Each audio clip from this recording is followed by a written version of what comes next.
Hey guys, this is my 5th intro.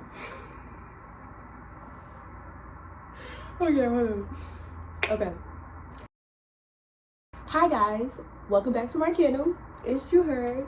I haven't recorded in a minute because I really have just been missing this creative energy to create some content, but now I'm back in the saddle, y'all.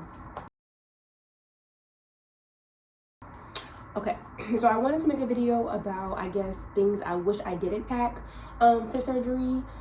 If you are just randomly stumbling on this video, I had a full mommy makeover. I had a tummy tuck, breast implants with a breast lift, and my implants are super small. They're like 220 cc, something like that. And I had a tummy tuck, 360 lipo, and a BBL. It's about a year, 3 or 4 months post-op for me, so I feel really confident in giving you guys the full tea. So I went to Dr. Velasco in Colombia, Cali, Colombia, if you guys don't know, and I stayed out there for about 2.5 weeks. What I took with me, I flew American Airlines, first class, so I was able to take 2 suitcases with me.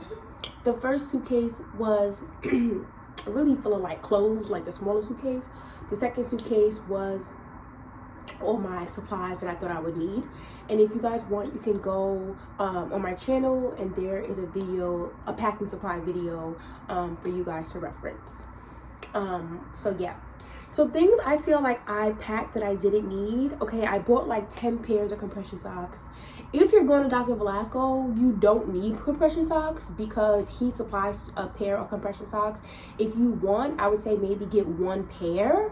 So you have 2 pairs total, but I wouldn't go more than 2 or 3. I literally have like 10. The lymphatic, I bought some lymphatic draining drops from Amazon. I didn't need those because I bought some lymphatic draining drops from Amazon. They were like $20. I didn't need it because I ended up just taking the pills that Velasco gave me. I forgot the name of them, but they're essentially, you take them 30 days to 60 days after surgery. I bought these CBD gummies. That didn't work. Like, do not buy no CBD gummies. I actually saw it from another YouTuber who went to Velasco, and I'm sure she had great intentions, but they didn't work. It was a waste of money. I spent like $18 on them. It was annoying because I couldn't even return them. But yeah, I would say I also bought a bunch of pads, like, you know, the pads to lay on the bed so you don't leak and stuff. I came back, I bought like maybe 60 pads, but Velasco also gives you pads and diapers, so I didn't need the full 60 pads. I probably used about 40 or 50 of them. So I think for that you could overpack because it doesn't hurt to have more pads, you know. You don't need diapers because Velasco gives you the diapers that you need for any drainage or leakage. I also bought Arnica gel or Arnica, I forgot how you say it, for the swelling and bruising. That was really helpful for me when it comes to getting my massages and stuff like that. Of course, like pain medicine, whether it's discreet medicine or Tylenol, whatever you prefer, I definitely say pain medicine, because if you're getting a tummy tuck and your boobs done like me, like I got everything at once, so my pain level was at like a 20 out of 5. Whereas if you're just getting like your one thing, it may not be as painful, and you may not need the pain medicine. So everybody's different. I bought blankets. Honestly, I like the fact that I brought my own blankets because I just like my own blankets. I bought like 1 thick blanket that it's like my travel blanket. So that was important. And something else that I brought that I really didn't need like that, I brought like 10 different big oversized dresses, like pajama dresses. I got a few of them from like Shein, however you say it. And I got like 1 or 2 from like Marshalls or whatever. Cause just cheap stuff. I ended up not even needing them because I bought, at the time, my size was like a large. Like my pre-op body was a large. Now I'm like a medium/large because I gained some weight. And now those dresses are like huge on me because they were already big when I bought them on me. So now post-op, they're definitely huge.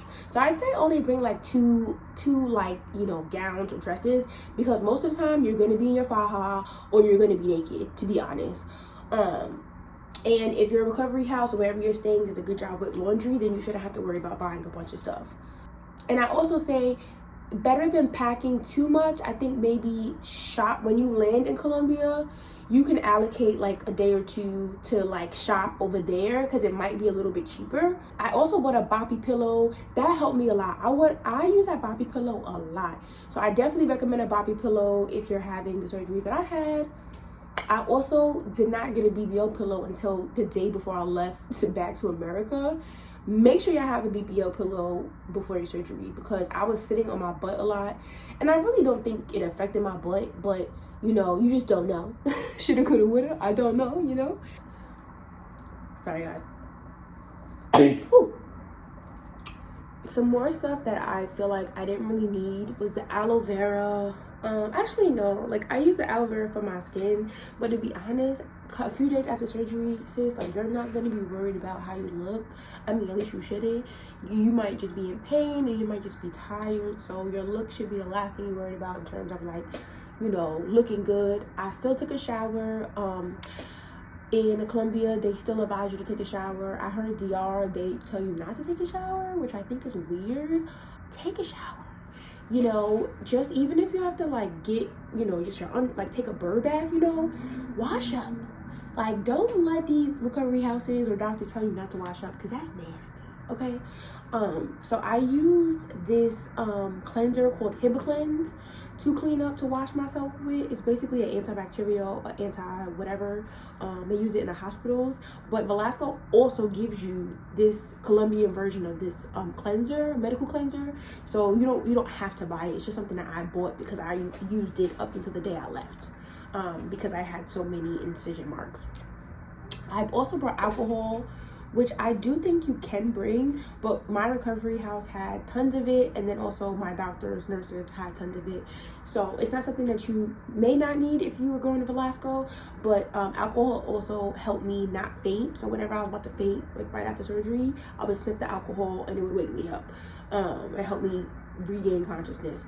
So if you do bring alcohol, bring like a small thing. Don't bring, I brought like this huge thing. You don't need that. Hydrogen peroxide, you don't really need it. I mean, you can. If you do, once again, bring a small thing of it. Don't bring like these huge bottles, because if you're going to the right recovery house and the right doctor, they should have these things supplied for you. Also, ask questions before you get there. A lot of times, like I said, the recovery house or the doctor will have the supplies ready for you, and you can save yourself a lot of stress and you know, carrying a bunch of unnecessary stuff if you just ask questions ahead of time. I also had 2 robes. I definitely recommend robes because I was wearing robes like every day because I would wear it over my faja if I was cold or whatever. So robes are great because you don't have to take it off. Like, you don't have to like put it over your head. You could just take it off and then take your faja off. So I definitely recommend that. I bought maybe like 2 or 3 pair. No, I bought like 6-7 pair of underwear. You only really need like 3 pair of underwear. And let me tell you why. When you wear your faja, you're not gonna want to wear underwear. And on top of that, you're gonna have the pads on you, so it's gonna feel a little weird to have thick underwear on. Speaking of pads, I bought about 2 packs of Poise pads. I want to say they had about 60 pads in them each, but Velasco also gave me pads. So once again, ask your doctor to see if he already has the supply. However, I used pretty much all my pads, and what I did was, if I had some pads left over, I just used it for my period. I mean, you know. So you can always stack up on pads. I think if you're gonna stack up with anything, it should be pads and pain medication, and the chunk pads. I also brought witch hazel, which you don't need. Don't bring no witch hazel. I mean, I brought it for my face because I use it as a toner and stuff, but you don't need it. I also bought 2 different pillows. I bought a memory foam back pillow, and I bought a wedge pillow for my knees. I recommend, because I used the wedge pillow when I was on the plane. Because when I couldn't sit, I would lean on it in a way. And then my back memory foam pillow, I use it to this day. So I do think it was worth it, for me at least, because I like being as comfortable as possible. And then Lysol wipes. I have a little bit of OCD when it comes to just like germs and stuff. So I bought like 5 packs of Lysol wipes. I even brought this big ass thing of Lysol, and they let me take it. the guy at TSA let me take it. Coming from America to Colombia, they let me take it, but going back, they threw my Lysol out. But I wasn't that upset because I was already going back, because I needed that Lysol to spray down that recovery house and like everywhere I was at, because I went in the middle of COVID, so I was not trying to be out here catching COVID before I got surgery. You know what I'm saying? I also bought nausea medication. You don't need it. Honestly, Colombia has Rappi, which is the app where you could order medicine, food, anything, and your nurses should be able to order you any nausea medication or, you know, pain medication that you need through either Rappi or through your doctor or your recovery house. You can get it. Like, nausea medication is not something that you can't get in Colombia. So you don't have to pack that. Also, I would say the biggest thing that I brought that I felt like was super important was my portable safe. It's a pink safe. Like I said, if you go to my video, my packing video, you'll be able to see it. It's a pink safe. I believe it's made by Masterlock, and it's portable, so I was able to tie it around my purse, so this way I was able to have my money and everything with me during surgery, even though I wasn't supposed to. But I was just super nervous about leaving my you know, valuables like my phone and my money at the recovery house, and then I'm not there. So I just felt better with it being, you know, in the surgery place with me, even though you're not supposed to do that. I remember Velasco came in the room and he was like, why do you have that? And I'm like, because like I literally have my fucking safe, like, excuse my language, but I literally have my safe. And he was like, well, why do you have that? Anywho, I will also say, my bad, y'all, and I also had a travel wallet, but I didn't need it because I had the safe. So I feel like if you're gonna do either or, then fine, but I don't think you need to do both. I feel like it's a waste of time. So just make sure that you know what you're doing, and you don't overpack. But also, in my opinion, there's no such thing as overpacking, because I'd rather have the stuff and not need it than need it and not have it. Okay, so that's pretty much my spiel for my surgery. If there's anything else you guys want to know, feel free to hit me up on a DM. Oh, also, one more thing I want to bring up to you beautiful ladies. It's not all of you, it's some of you. When you're asking for surgery advice, like on DM, whether it's from me or any other doll, you guys have to really be cognizant of the way you say it. And if you guys don't know what cognizant means, it means aware. Just be aware of how you're approaching the person, because some of these DMs be coming off crazy. Like, I got a DM that was like, oh, so I seen your video, I need some advice. Hello? So you did. Then I had another girl who was like, hey, you look okay, but I think you got scammed because you paid too much money. Can you tell me where you went? It was just, the DMs that I get, some of them just be so mind-boggling stupid. Please be cognizant of how you are talking to post-op dolls when you want advice from them. That's something that I had to learn too. Like, you don't want to like comment on their pic like, oh my god, post-op, like, you know, like, don't do that, you know, because I don't know, there's just a certain way that it comes off really weird. You know, I feel like most dolls are really cool with giving advice. I can't speak for other people. I'm cool with giving advice about surgery, but you also have to respect that person's boundaries, you know, like, especially I've post out for like 1.5 years now, so I may not remember every single detail of my surgery the way someone who just went through it 2 weeks ago. But I really do try my best to give you guys advice, because I was that same girl before pre-op, you know, so I definitely want to help y'all. So please, if you know, if I don't respond to you or whatever, you might just want to say like, hey Janae, like, you know, nice to meet you, you know, just say something else, because I may honestly have overlooked it, because Instagram DMs can get very ghetto. Like, and if you're asking for my surgery page, please be nice when you ask for it. Like, no one has to do anything, you know, so please just be nice, and I will definitely be nice back and be very respectful. That's all I ask. So yeah, you guys might want to see my post-op body. So once again, it is about to be October. I'm July, August, September. I'm 1 year and 3 months post-op. So this is how my body looks. Now,